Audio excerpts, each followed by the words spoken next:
यानंतर एक मोठी बातमी येते। पाकिस्तानात लाहोर विमानतळाजवळ आणखी एक स्फोट झालेला आहे। लाहोर विमानतळ काही काळासाठी बंद करण्यात आलंय। पाकिस्तानमध्ये अंधाधुंदी सुरूच आहे। लाहोर विमानतळ परिसरामध्ये स्फोटांचे आवाज देखील आलेले आहेत। पाकिस्तानात लाहोर विमानतळाजवळ आणखी एक मोठा स्फोट झालेला आहे। लाहोर विमानतळ काही काळासाठी त्यामुळे बंद करण्यात आलंय। पाकिस्तानमध्ये अंधाधुंदी सुरूच आहे। लाहोर विमानतळ परिसरामध्ये स्फोटांचे काही आवाज आले। विमानतळ बंद ठेवण्यात आलेलं आहे। पाकच्या लाहोर विमानतळाजवळ आणखी एक स्फोट झालाय। काल ऑपरेशन सिंदूर नंतर अनेक घडामोडी घडतायत। पाकिस्तानकडून तर शस्त्रसंधीचं उल्लंघन करण्यात आलंय। एका गुरुद्वारावरती सुद्धा हल्ला करण्यात आला आणि पाकिस्तानाच्या लाहोर विमानतळाजवळ एक स्फोट झाल्याची माहिती मिळतेय। ऑपरेशन सिंदूर नंतर पाकचा थैथयाट सुरू आहे। पाकिस्तानकडून नियंत्रण रेषेवर पुन्हा शस्त्रसंधीचं उल्लंघन करण्यात आलं। राजौरी आणि पूंछमध्ये पाकिस्तानकडून रात्री गोळीबार सुरूच आहे। मात्र पाकच्या गोळीबाराला भारतीय लष्करानंही चोख प्रत्युत्तर दिलं। पाकिस्तानी सैन्यानं पूंछमध्ये गोळीबार केला। या गोळीबारात भारतीय लष्कराचा एक जवान शहीद झालाय। पाककडून करण्यात आलेल्या गोळीबारात भारतीय सैन्याचा जवान दिनेश कुमार शर्मा यांचा मृत्यू झाला। बलूच लिबरेशन आर्मीनेही पाकच्या सैन्यावरती हल्ले केलेत। बलुचिस्तान लिबरेशन आर्मीने केलेल्या 2 वेगवेगळ्या हल्ल्यांमध्ये 14 पाकिस्तानी सैनिकांना ठार केल्याचा दावा केलाय। पाकिस्तानी सैन्याचं वाहन आयडीनं उडवण्यात आलं। या हल्ल्यामध्ये पाकिस्तानी लष्कराच्या स्पेशल ऑपरेशनचे सैनिक ठार झालेत। भारतानं केलेल्या हल्ल्यांना प्रत्युत्तर देण्यासाठी पाकिस्तानच्या संरक्षण दलांना त्यांनी निवडलेल्या वेळेनुसार, ठिकाणानुसार आणि पद्धतीनुसार प्रत्युत्तर देण्याची परवानगी देण्याचा निर्णय राष्ट्रीय सुरक्षा परिषदेनं दिलाय। भारतानं केलेल्या हल्ल्यात निरपराध नागरिकांचा मृत्यू झाल्याचा कांगावा पाकनं केला। केंद्र सरकारनं आज सर्वपक्षीय नेत्यांची बैठक बोलावली आहे। केंद्रीय संसदीय कामकाज मंत्री किरेन रिजिजू यांनी या बैठकीबाबत माहिती दिली असून संसद भवनातल्या ग्रंथालय इमारतीत बैठक पार पडणार आहे। पूंछमधील पवित्र सेंट्रल गुरुद्वारा श्री गुरुसिंह सभा साहिबवरती पाकिस्तानी सैन्यानं अमानुषरित्या हल्ला केला। या हल्ल्याचा तीव्र निषेध करण्यात येतोय। शिरोमणी अकाली दलानं मृत शीखांच्या नातेवाईकांना श्रद्धांजली वाहिली। भारताच्या ऑपरेशन सिंदूर नंतर पाकिस्तानी लष्कराची झोप उडाली आहे। पाकिस्तानच्या रावळपिंडी इथे पाक आर्मीच्या मुख्यालयात ब्लॅकआउट करण्यात आला होता। अनेक नागरिकांनी सुरक्षित ठिकाणी स्थलांतरित करण्यात आलंय। राजस्थानच्या जैसलमेरमध्ये मॉक ड्रिलचा सराव करण्यात आला। सीमारेषेपासून जवळ असलेल्या जैसलमेरमध्ये ब्लॅकआउट करून हा सराव करण्यात आला। पाकिस्तानकडून प्रत्युत्तराच्या शक्यतेनं भारताकडून काळजी घेतली जाते। भारतानं पाकिस्तानच्या दहशतवादी ठिकाणांवरती हवाई हल्ले केल्यानंतर तटस्थ प्रतिक्रिया देणाऱ्या अमेरिकेच्या राष्ट्राध्यक्षांनी मध्यस्थीची ऑफर दिली आहे। ट्रम्प यांनी यापूर्वी पाकिस्तानसोबत समिट घडवून आणण्याची भारताला ऑफर दिली होती, परंतु भारतानं ती फेटाळली। भारत आणि पाकिस्तानमधील वाढत्या तणावादरम्यान इराणचे परराष्ट्र मंत्री सय्यद अब्बास अघरची हे त्यांच्या पहिल्याच भारत दौऱ्यावरती येत आहेत। ते आज त्यांचे भारतीय समकक्ष एस जयशंकर यांना भेटतील आणि भारत आणि इराणमधील 20व्या संयुक्त आयोगाच्या बैठकीचा सहअध्यक्षपद दोघेही भूषवतील। पंजाबमधील गुरदासपूर जिल्ह्यातील डेरा बाबा नानक इथल्या करतारपूर कॉरिडॉर बंद होता। पाकिस्तान आणि पीओकेतील 9 दहशतवादी अड्ड्यांवरती भारतीय लष्करानं केलेल्या हल्ल्याच्या पार्श्वभूमीवर खबरदारीचा उपाय म्हणून हा कॉरिडॉर बंद ठेवण्यात आल्याचं अधिकाऱ्यांनी सांगितलं।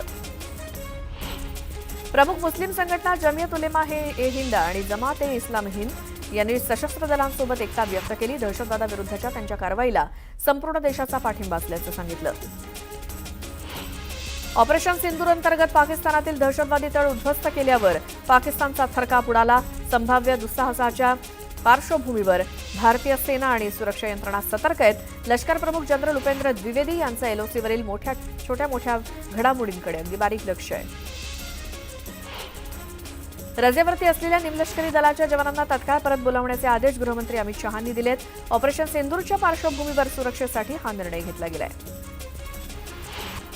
1 मे रोजी ऑपरेशन सिंदूरचा प्लान तयार करण्यात आला। त्यानंतर ऑपरेशन सिंदूरच्या अंमलबजावणीसाठी 7 मेचा दिवस निश्चित करण्यात आला। हा प्लान तयार करताना साधारण 4 दिवस ऑपरेशनशी संबंधित अधिकारी दिल्लीतल्या साऊथ ब्लॉकमध्येच होते। पाकिस्तानातील मुरीदके इथे हल्ल्याची दृश्य समोर आली आहेत। भारतीय क्षेपणास्त्रांच्या हल्ल्यानंतर ढिगाऱ्यात दहशतवाद्यांचं केंद्र असल्याचं दिसून येत आहे। भारतीय लष्करानं पाकव्याप्त काश्मीरमध्ये हवाई हल्ला केला। या दहशतवाद्यांचे अड्डे उद्ध्वस्त करण्यात आले, तर या हल्ल्यानंतरचे सॅटेलाइट फोटो समोर आले आहेत। मेक्सार टेक्नॉलॉजीद्वारे भारतानं हवाई हल्ल्याचे सॅटेलाइट फोटो जारी केले। भारत आणि पाकिस्तानातील संघर्ष वाढलेला असताना अगोदरच बुडलेला पाकिस्तानचा शेअर बाजार 6,500 अंकांनी आणखी कोसळलाय. पाकिस्ताननं ऑपरेशन सिंदूरची चांगलीच धसका घेतलाय. पाकिस्तानचं हवाई क्षेत्र रिकामं झालंय, त्यामुळे हवाई वाहतुकीतील बदल स्पष्टपणे दिसून येत आहेत. एअर फ्रान्स, लुफ्तान्सा, एमिरेट्स आणि ब्रिटिश एअरवेज सारख्या आंतरराष्ट्रीय विमान कंपन्यांनी पाकिस्तान टाळून आपले मार्ग बदललेत. भारतानं पहलगाम हल्ल्याचा बदला घेत यशस्वीरित्या ऑपरेशन सिंदूर राबवलं. त्यानंतर खबरदारीचा उपाय म्हणून जम्मू, पंजाब आणि राजस्थानातील भारत-पाक सीमावर्ती भागातील 14 जिल्ह्यातील सर्व शाळा बंद ठेवण्याचा निर्णय घेतलाय. त्यानुसार सूचना जारी करण्यात आल्या आहेत. भारतीय सैन्य दलानं पाकव्याप्त काश्मीरमधील दहशतवादी तळ उद्ध्वस्त केल्यानंतर पाकिस्तानकडनं संभाव्य हल्ला होण्याची शक्यता आहे. त्यामुळे सुरक्षा यंत्रणा सतर्क झाली आहे. या पार्श्वभूमीवर देशाची आर्थिक राजधानी आणि दहशतवाद्यांच्या कायमस्वरूपी हिटलिस्टवरील असलेल्या मुंबईला हाय अलर्ट देण्यात आलाय. विमानतळ, रेल्वे स्थानकांसह शहरातील संवेदनशील ठिकाणी कडेकोट बंदोबस्त तैनात आहे. ज्या संरक्षण कर्मचाऱ्यांनी 31 मे 2025 पर्यंत एअर इंडिया आणि एअर इंडिया एक्सप्रेसच्या विमानांची तिकीटं बुक केली, त्यांना कर्तव्य बजावण्यासाठी अचानक तिकीटं रद्द करावी लागतात. तर आम्ही त्यांचे पैसे पूर्ण परत देऊ, असं एअर इंडियानं स्पष्ट केलंय.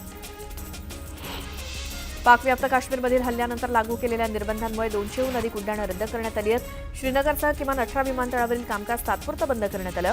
Air India, IndiGo, SpiceJet, Air India Express, Akasa Air आणि काही परदेश विमान कंपन्यांनी विविध विमानतळावरील त्यांच्या सेवा रद्द केल्या आहेत. 1 मे रोजी ऑपरेशन सिंदूरचा प्लान तयार करण्यात आला. त्यानंतर ऑपरेशन सिंदूरच्या अंमलबजावणीसाठी 7 मेचा दिवस निश्चित करण्यात आला. हा प्लान तयार करताना साधारण 4 दिवस ऑपरेशनशी संबंधित अधिकारी दिल्लीतल्या साऊथ ब्लॉकमध्येच होते. ऑपरेशन सिंदूर नंतर देशातील महत्त्वाच्या विमानतळावरील नागरी उड्डाण सेवा तात्पुरत्या स्थगित करण्यात आल्या. त्याचा थेट परिणाम पुणे विमानतळावरून होणाऱ्या 5 उड्डाणांवरती झालाय. त्या मार्गावरील सर्व सेवा रद्द करण्यात आल्या. कोल्हापूर विमानतळ सुद्धा अलर्ट मोडवरती आहे. केंद्रीय गृह मंत्रालयाकडून सज्जतेबाबत कोल्हापूर विमानतळ प्रशासनाशी समन्वय साधण्यात आलाय. त्यामुळे भविष्यातील कारवाईत कोल्हापूर विमानतळ सुद्धा महत्त्वाची भूमिका बजावण्याची शक्यता आहे. ऑपरेशन सिंदूरमध्ये LMSचा म्हणजेच लॉयटरिंग म्युनिशन सिस्टमचा वापर करण्यात आला. त्यामुळे थेट टार्गेटला नेस्तनाबूत करण्यात यश आलं. भारतीय सैन्याला नागपुरातून देखील या LMSचं बळ मिळतं आणि नागास्त्र 1च्या प्रणालीचा यात उपयोग करण्यात आल्याची दाट शक्यता आहे. गोपनीयता बाळगायची असल्यामुळे संरक्षण मंत्रालयाकडून याबाबत कुठलीही माहिती देण्यात आलेली नाही. भारतानं पाकवर केलेल्या एअर स्ट्राईकनंतर महाडमध्ये छत्रपती शिवाजी महाराज चौकामध्ये मंत्री भरत गोगावलेंनी आनंदोत्सव साजरा केला. यावेळी महायुतीच्या कार्यकर्त्यांनी पाकविरोधात जोरदार घोषणाबाजी केली. भारतानं केलेल्या कारवाईत 70 दहशतवाद्यांचा खात्मा करण्यात आला. ऑपरेशन सिंदूरचं हे मोठं यश असून भारतीय सैन्यानं 70 दहशतवाद्यांना यमसदनी धाडलं. भारताच्या कारवाईनं बिथरलेल्या पाकिस्तानकडनं सीमेवरती गोळीबार करण्यात आला. काल रात्रीपासून पाकिस्तानी सैन्यानं पूंछ आणि तंगधार इथल्या नागरी वस्त्यांवरती तोफांचा मारा केला. पाकिस्तानच्या या भ्याड हल्ल्यात 15 निष्पाप नागरिकांचा मृत्यू झाल्याची माहिती मिळाली, तर 43 जण जखमी झाले. भारतीय हवाई दलानं केलेल्या एअर स्ट्राईकमध्ये पाकिस्तानातील अनेक दहशतवाद्यांचा खात्मा झाला. तर या हल्ल्यानंतर पाकिस्तानचा बुरखा फाटलाय. भारताच्या हल्ल्यात मरण पावलेल्या दहशतवाद्यांचं पार्थिव पाकिस्तानच्या झेंड्यामध्ये गुंडाळण्यात आलं. तर या दहशतवाद्यांना पाकिस्तानच्या जवानांनी सलामी दिली. पुणे जिल्ह्यातील ओतूरमधनं 2 बांगलादेशींना ताब्यात घेण्यात आलं. दहशतवाद विरोधी पथक आणि ओतूर पोलिसांनी संयुक्त कारवाई करत 25 ते 30 वयोगटातील 2 बांगलादेशी युवकांना पकडलं. जम्मूच्या आरएसपुरा सीमावर्ती भागातील नागरिकांना सुरक्षित ठिकाणी स्थलांतरित करण्यात येत आहे. पाककडनं होणाऱ्या हल्ल्याच्या पार्श्वभूमीवर सुरक्षेच्या दृष्टीनं नागरिकांना सुरक्षित ठिकाणी नेलं जात आहे. भारतीय सैन्यानं नवा इतिहास रचला असं म्हणत संरक्षण मंत्री राजनाथ सिंह यांनी भारतीय सैन्य आणि पंतप्रधान मोदींचे आभार मानले. भारतीय सैन्यानं मानवता आणि सतर्कता दाखवली असं राजनाथ सिंह म्हणाले.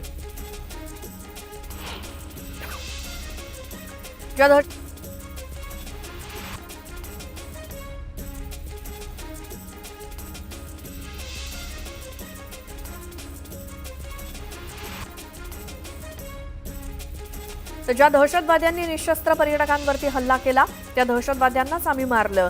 स्थानिक नागरिकांना कोणतीही इजा पोहोचवली नाही असं संरक्षण मंत्री राजनाथ सिंह यांनी स्पष्ट केलं. ऑपरेशन सिंदूरच्या यशानंतर मुख्यमंत्री देवेंद्र फडणवीसांनी भारतीय सैन्य दल आणि पंतप्रधान मोदींचं अभिनंदन केलं. यावेळी संपूर्ण ऑपरेशनचा व्हिडिओ शूट करण्यात आलेला आहे. त्यामुळे विरोधकांना पुरावे मागता येणार नाहीत असा टोला त्यांनी लगावला. भारतीय सेनेनं दहशतवाद्यांना सडेतोड उत्तर दिलं. हा नवीन भारत आहे हे देशानं दाखवून दिलं असून संपूर्ण जग भारतासोबत आहे, तर देशभरात या कारवाईचं स्वागत होतंय असं मुख्यमंत्री देवेंद्र फडणवीस म्हणाले.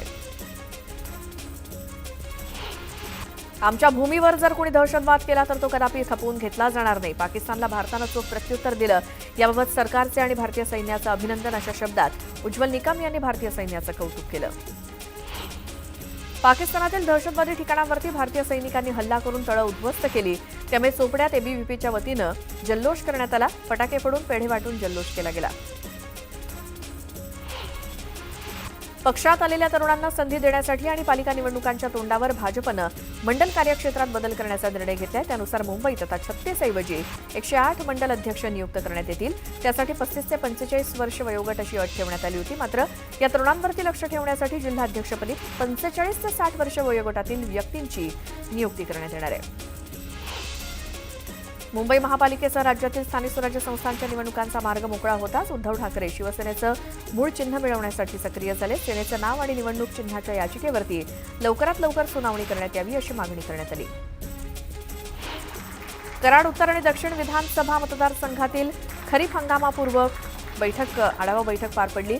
या बैठकीला कराड उत्तरचे आमदार मनोज घोरपडे आणि कराड दक्षिणचे आमदार अतुल भोसले यांच्यासह शेतकरी आणि कृषी अधिकारी उपस्थित होते. अमरावतीतील ठाकरे गटाच्या नेत्या प्रीती बंड आज शिंदेंच्या शिवसेनेत पक्षप्रवेश करणार आहेत. आपल्या पदाधिकारी आणि कार्यकर्त्यांसह उपमुख्यमंत्री एकनाथ शिंदे यांच्या उपस्थितीत त्या शिवसेनेत प्रवेश करणार आहेत. संतोष देशमुख हत्या प्रकरणाची सुनावणी 19 मे रोजी होणार आहे. न्यायाधीश रजेवर असल्यामुळे ही सुनावणी पुढे ढकलण्यात आली.